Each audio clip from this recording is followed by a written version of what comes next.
Live from the rooftop of the Hermann London Real Estate Group in beautiful downtown Maplewood, it's the St. Louis Realtor Podcast with your host, Adam Kruse. There you go. Hello. Look at that, he's got a cool chair he's sitting on already. Is that a bed? Hotel room bed. It's book signing a little bit. Oh, good. So what time's your book signing? It is at 6 o'clock Mountain. When you started this whole thing, did you know your life was going to turn into hotels and rental cars and everything?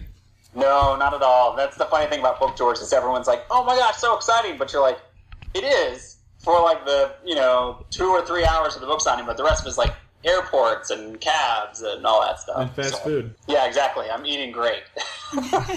Well, I guess we'll go ahead and get this thing started if you don't mind.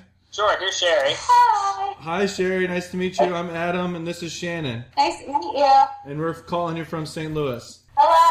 One thing that I wanted to ask you is that obviously we know a lot about you guys, and you have something like 1.1 million Pinterest followers, but I guess go ahead and just tell us a little bit about yourself, if you don't mind. Well, we're John and Sherry Petersik. We live in Richmond, Virginia, and we are currently in our third house, but shortly after we had moved into our first house and got married in our backyard, we needed another project, and so we started renovating our kitchen. And in doing our kitchen, we needed a place to sort of document and sort of vent about the frustrations of do-it-yourself and renovations. And so we started a website, a blog called YoungHouseLove, and it turned into this wild ride that now, here we are 8 years later, sort of still doing it, and it had become a full-time job for both of us, and allowed us to write a couple books, design products, and just take us on this amazing adventure. And neither of you are realtors, but you were able to quit your job after you started doing the rehabbing, or how did that work? It took many, many years. We always say, don't quit your day job. We've written 3,000 posts over 7 years. So I think a lot of people think, I'll just start a blog and I'll leave my current, position. But I took a big pay cut to do it for a while. And then John finally came on years later when we had our daughter and realized if I didn't have a little help, I couldn't watch the baby all the time and do the blog all the time. So it really was a slow progression, but truly a big surprise to us because we never expected that when you start a website in 2007, you don't realize that they can be a job eventually. Right. Okay. And like you said, we're not realtors. We don't actually have any formal sort of home improvement design, any sort of background in any of the stuff that we write about, just beyond experiencing as real homeowners. It's interesting because most of that is kind of like what people like anyway, so you can go to school for it and then it might be not applicable anymore, right? Because we don't use beige anymore, we use gray here in St. Louis now. Yeah. Or the hybrid grayish. Do you have grayish yet? I don't think so. I have seen some of that. You have? Yeah, in the city.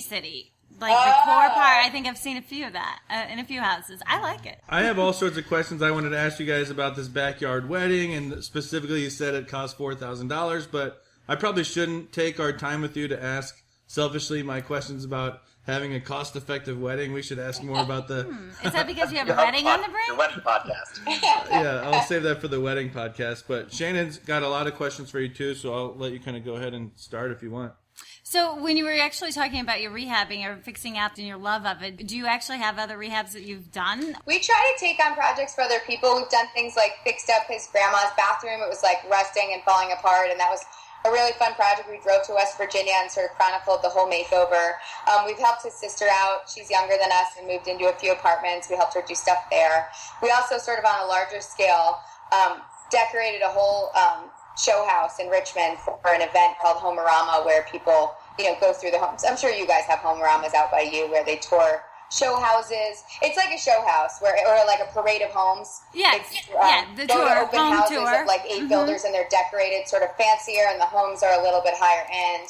That was a really fun project for us because we're so used to doing things on a budget, and we definitely had a budget, but some of the materials we got to select were really nice and high end, and that was fun. All the designers had a very limited budget in terms of having to decorate an entire house, and in the home you live in how much money it takes to make it feel lived in, and so the budget was very tight in that regard. So, we had to be creative in getting some of the things donated to the house as well. So tell us about your love of fixing up homes. How did you discover the passion? Was it from your first project and you just wanted to do more and more? Yeah, it really was born from necessity in some ways. We met working in New York City, rental apartments, and we realized we both had this shared kind of craving to put our own mark on a space. So when we moved to Richmond, Virginia, we bought our first fixer-upper. And again, it was born from two things. One, not having the money to afford the dream home that we eventually envisioned, and also realizing when we saw some of the homes that had been recently, flipped or rehab, that sure, they looked nice, but they didn't necessarily feel like us. And so we realized if we started from the place of a fixer-upper, we could take that journey and put our own mark on it and choose our own finishes and really make it look like us rather than pay towards someone else's choices. What do you think you see in a house that other people don't? I think it's easy to feel like when you see a house that it's so permanent. Like a home is, it's as a big structure that's expensive, it feels scary sometimes to think that you can change it. And especially going through lots of DIYs, it's become apparent to us more and more that it's actually really not that scary and a lot easier to make changes to the home if it doesn't, fit your vision perfectly. Because, for instance, I was so nervous about like the idea of adding electrical or lighting or plumbing or like even opening up a wall or something just seemed so scary because it was such like a big thing. But it really isn't. I don't know how to say. Yeah. It can be expensive. It can be scary if you find something back there. But for the most part, like there's professionals out there that can help you. You can get things a lot more affordably than you might think. And if it gets you to the end of creating a home that works for you and fits your lifestyle and looks the way that you want, like it really makes it a lot easier to see the potential in a home when you first visit it. Because I think as realtors, you guys can probably relate to someone saying like, oh, I don't like the paint colors. And you're like, look beyond the paint colors. Right. All the time. Right? Like people will say, this is so dark. Tell them, just take the curtains off. Or, room's electric color. So I think those are things, even if you do a tour and someone said, I would love this house if it just had a kitchen that was open to the living room, and you see the wall and you say, like, for $1,000, you can usually get a header beam put in, you can open up that wall. So stop looking at other houses. If this fits all your needs, it would just be $1,000 to fix it. Through all of these houses, the 3 that you've done in your DIY projects, what are your biggest lessons that you've learned? One thing we just love to ask ourselves is sort of what's the worst that can happen. And if the worst thing that can happen is the house can collapse, the house can catch on fire, or the house can flood, these are things we love to turn to professionals for. So that would mean hiring someone for major electrical, major plumbing, and major structural stuff. But if the worst that can happen is I might not like the paint color and I'll have to repaint, that is definitely something, if you're looking to save money, that you can try to tackle. If you don't want to save money, by all means, hire someone. It's not for everyone, DIY. But if you have a desire to make a home look better or work better for your family, there certainly are ways to keep it budget friendly. And one of those ways is just learning basic skills, peeling the wallpaper yourself, painting yourself, hanging new fresh curtains. You can even get them at affordable places like Target or IKEA. And I think, just one of the things we've learned is doing things slow is usually a good thing. It saves your budget and it helps you end up with a room that's really thoughtful.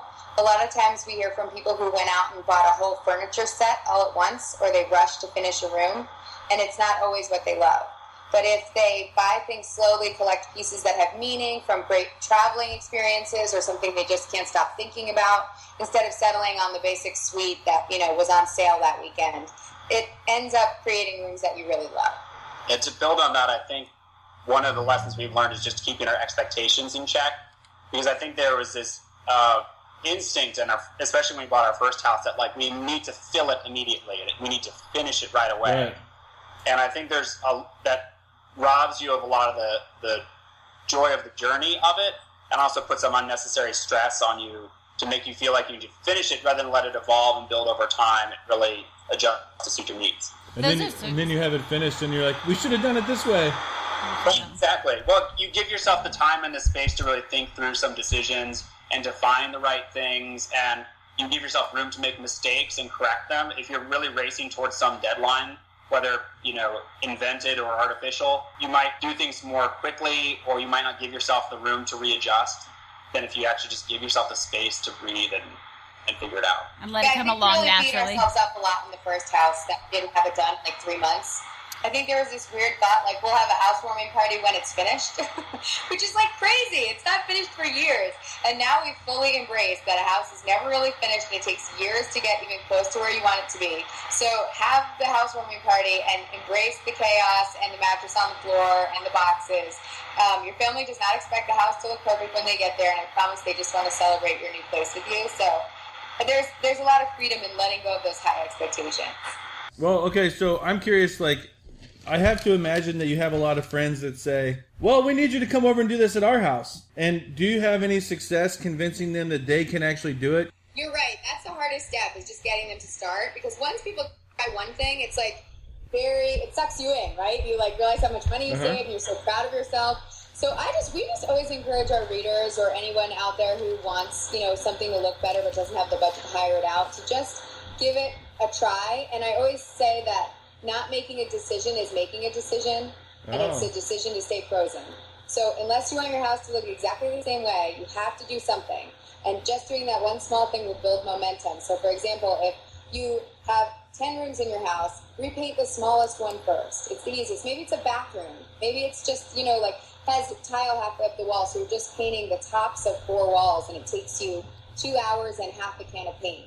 Just start slow, and you'll build momentum, and you'll build confidence, and then you'll be surprised. I mean, 4 years ago, John couldn't hardly build anything, and now he's like a master builder.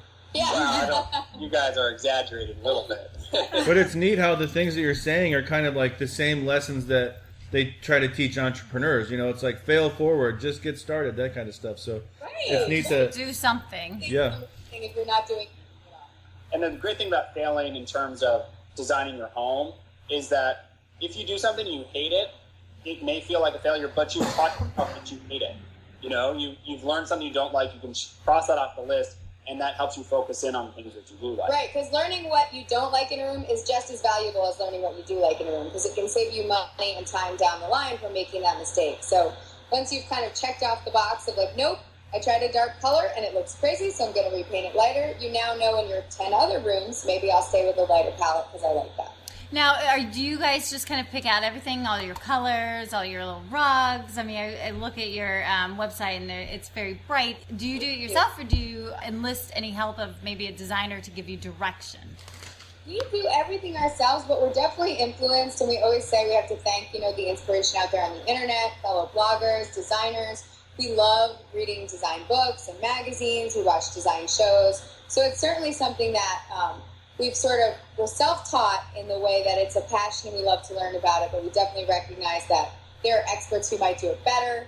But, as non-experts, the best way we can get close to their experiences would be to keep trying and to just sort of aim high and look at inspiration pictures and sort of draw out what we like about those spaces. Even if we don't have that budget, maybe we can adapt that color palette or that layout and use it in our home.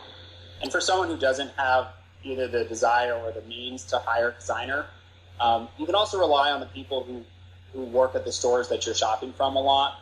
Like, for instance, a local fabric store in our hometown comes to mind, that they're so knowledgeable about fabrics and what goes together that you can go there just as a shopper and get a lot of help in making those decisions just by having that outside perspective. So you can still get some design input if you feel like you need that assistance by relying on some folks like that. And so what's been your favorite project?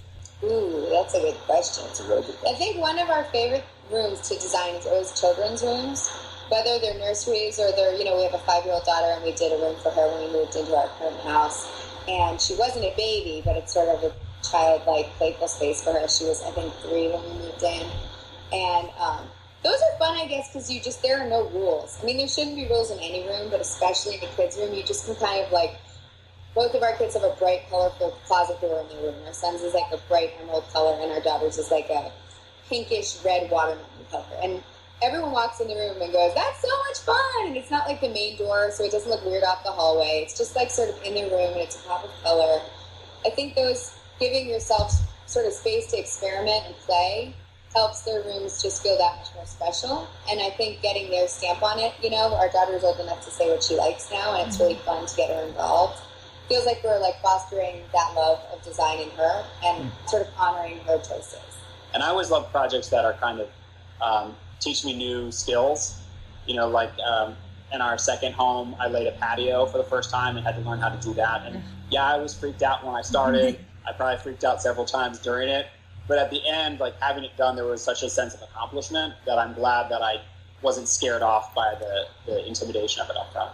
I bought a house recently that I did a bunch of work to, and one of the things that was really important to me that I ended up doing basically none of was I wanted to have like an automated house, with like thermostats and all that kind of thing. And so we got cameras, but we still have our old thermostat. You guys are obviously in the know with your own product line and all this kind of stuff. What are the kind of the cool automated house things that you can do, or any ideas or tips or anything like that?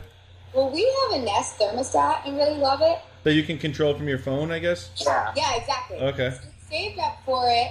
It's not inexpensive, but it's so cost effective in the energy savings it gives you that it basically pays for itself. So it tracks your movements and sort of knows how you are as a family, knows when you're home, learns when you're gone, and it turns itself off when you're gone. It has auto away, so it'll just shut itself off. Oh, wow. It's amazing. We'll go on vacation and we'll be an hour into the drive and I'll check it on my phone and it will say auto away. And it will stay off the whole week. And it's great because then if we're like an hour from getting home and we want to like cool the house off or heat it up, depending on what season it is, we can get on our phone and do that ahead of time. Okay. Yeah, my favorite thing about it though is when we're laying in bed and we're hot or cold, we just pick up our cell phone. It's a type of laziness. It's right. awesome. It's amazing. You don't have to get out of bed and you can adjust the temperature. So, and I love that it learns and it tells you every month how much you've saved and what percentage of energy savings you've had from other homes that didn't use it. And so it's sort of, it makes you competitive in that you want to save more and more every month. So it makes you really turn it down or up depending on when you don't need it. It helps you conserve. My next thing I'm looking at are those automated light bulbs. Have you seen those yet? No, what are those? They're like Wi-Fi connected light bulbs. I forget who makes them, and I don't want to say the wrong thing, but you can control them from your phone. And so it's great for, if you're away or out of town, you can set timers on them. There's also some where you can choose any color on the spectrum to make the light. Oh, yeah, okay. We have like some friends who are graphic designers and they love it because they said, at night soothing light I think is yellow light maybe, and in the morning a light that wakes you up is blue or something. And so they set it so literally we're like, we gently wake up, our light dims itself and turns itself on and it glows and it's wonderful. And I don't know if we're that hardcore. I don't know if the cost is there yet for us. But. Yeah, those are probably expensive per bulb, right? Whole system. At Home Depot and Lowe's, I think they each sell a different brand, but it's automated from your phone so you can unlock the doors. So if like a contractor's coming over but you're at work, you could unlock the door and let them in. Or you also can even control the doggy door. So if you want to let your dog out at a certain time, you literally can open the Oh my God, automated doggy doors? Exactly. Isn't that amazing? You have to Oh buy my your dog gosh, a we're phone. totally I'll have to look those up. Do you guys mind if I ask a little bit about your products? You guys have products now, right? Yeah. And tell us a little bit about them and kind of how that got started and what are your favorite ones. And I'd like to hear more about them. Sure. I mean, I think the surprising thing is none of this was anything we ever expected. But when we wrote our first book and it came out in 2012, it actually got on the New York Times bestseller list, which was a shock. I mean, it shocked the publisher, it shocked us. And I think that's when brands started to say, like, wait a minute, maybe like this is someone interesting to talk to about, endorsing something. And I think people came to us about endorsements and we more were like, we have ideas for what's missing in the market. Let us make it with you. And so that's how we did a collaboration with a local lighting company called Shades of Light. They sell nationally, so it was a really fun way for us to... But they're based in our hometown. Yeah, to work with someone local, but do something that anyone in the country could get a hold of. And from there, we started creating a line of hardware, and that got picked up by Target, and it was sold as YoungHouseLove for Target, which was amazing. And then we did a collection with Home Depot that now might be ongoing. So we're working on more designs with them as we speak. So that's hardware, or what is that? Yeah, it's like hooks and rails and knobs for dressers and lots of metal things, some acrylic things. It's actually just a manufacturer we started working with makes that stuff, and we were like, I'm always looking, like an example is Home Depot didn't sell gold hardware. Like cabinet knobs with and gold is like very in right now, and it's super expensive if you get it on a website. And I think some people want to hold it and touch it in a store, and they don't want to order it online. So it was really fun with us to sort of create these items that we know that we would like to buy, and hopefully others might. And it has been great to see them, being purchased all around the world. Yeah, you're kind of setting a trend because if people go to Home Depot and see it, they buy it, it's in their house, and now it's the cool thing. It's really crazy. funny when we see things show up an octopus hook we designed for Target ended up in like a TV show in the background on the set. And we're like, no way. I don't even remember what it was. It wasn't a show we watched, but one of our readers took a picture of their screen and was like, look in this fake kitchen. There's your octopus hook with a dish towel on it. So that was pretty cool. So how do your lines differentiate from what's out there? I mean, I think we just try to do something that is sort of a missing. So, you know, I think using different materials or finishes, maybe doing something a little bit more modern. I mean, the octopus hook is an example of, we just thought, if you're making a cute bathroom for your kids or like a nautical room maybe for yourself, you might see a bunch of just like S hooks or J hooks, but we thought, how fun would it be if the little tentacles of the octopus held the towel out? So it's more, you know, like... A lot of stuff, there's a lot of things that have a little bit of a like quirky wink to it or a lot of color to it. And also, we're very cost conscious because ourselves, you know, we look for good deals and things that can fit within our budget to make our rooms beautiful. So that was one of the things actually with the lighting that we did with Shades of Light, where we said, you know, we want to keep a price cap. And when our first collection came out, everything was $99 or less. But it gave everyone a way to get some of these higher end looks without spending the higher end price tag. And we also like a DIY component. So our newer collection with Home Depot, we have like hardware that you can pop out the color insert. And so you could spray paint it or change the color and put it back in. Oh, okay. So fun. You could do like a... It's easy to hack. You know? Right, like a pattern, or in a kid's room you could spray chalk paint and use a chalk pen and write like socks, underwear, or whatever's in each drawer. So we thought it was fun to sort of personalize things that way. That's super cool. We probably have to start wrapping up, right? You guys have to go sign books, and you got your public probably lined up somewhere. I've got my short 5 questions that I like to ask everyone, but do you have any like? Well, do you want to tell us about your new book, the newest one that just came out? Yeah. So tell us a little bit about that book. Cool. Well, our second book, it's called Lovable Livable Home. It just released this week, and it is all about celebrating homes that are meant to be lived in, not just looked at. I think especially being entrenched in the design community, sometimes we get so excited about these beautiful homes that can inspire us that we sometimes forget that homes also have to live in reality, and reality has messes and kids and remote controls and kids and pet hair and all those things. So we wanted to take the approach of not kind of shuffling those things to the side and ignoring them, but also saying, like, you know, we all deal with this. Like, let's figure out how these things can live together in beautiful, functional spaces that mean something to the people that live there. Cool. Because your house doesn't look like it looks in the pictures for the website all the time, probably, right? Right. Oh, yeah. And we love showing people. We'll do a shoot in a room and we'll show like a pile of junk next to the camera. Yeah. Every once in a while, we used to do a YouTube video that we call a messy house tour, where we would just like walk around our house. We had not moved a thing. Like if my bra was on the chair, my bra was on the chair. Nice. Okay. Anything else we forgot to ask you? Well, we're coming to St. Louis on the book tour. Yeah, we're going to next Friday. Next Friday. So October 2nd. October 2nd is when we're going to be at the St. Louis Public Library, I believe. But all the details are on our website. Oh, okay, we've got the flyer we got here. it. Yeah, so it's the second at the St. Louis County Library headquarters. Oh, in Lindbergh and Frontenac area. So we'll be there giving a short talk about some of the things we just mentioned and sharing some pictures from the book and then signing books. And so that's at 7 p.m. See, everyone, we have never done a St. Louis signing before, so we can't wait. Well, everyone will be happy to have you. Your website is YoungHouseLove.com, right? Yeah. Correct. Okay, and I'm going to ask you just the quick questions I like to ask everyone, if you don't mind.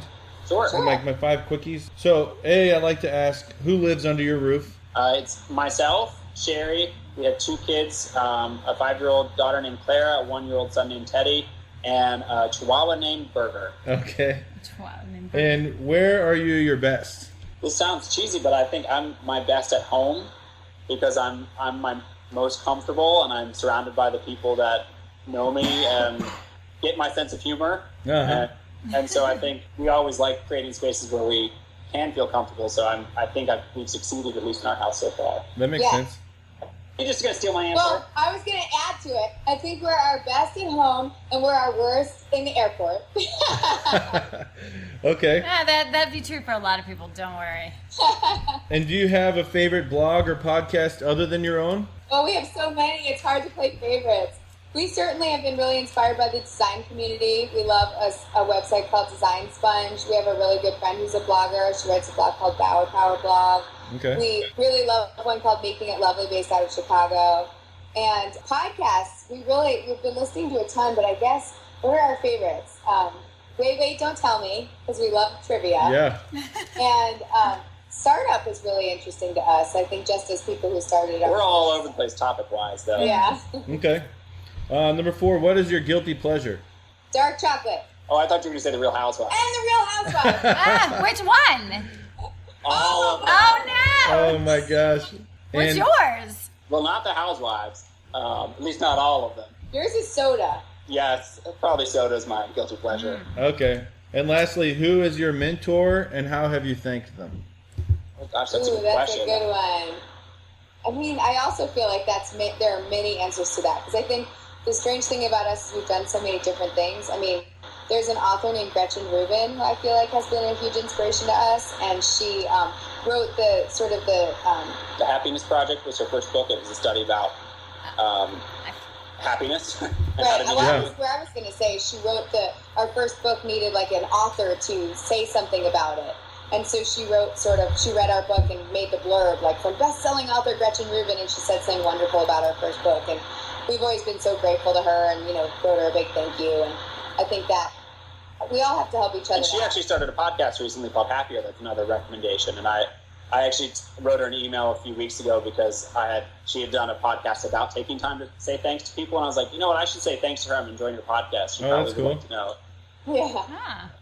Beautiful. Well, I hope you guys have safe travels, and we'll look forward to seeing you in St. Louis. And thanks so much. We Good appreciate luck it. on all your future projects. Yeah, good luck, and keep on writing. Guys, You guys too. great talking to you. you. You too. Thanks for Take your care. patience. Thanks again so much. Have a good one. Bye.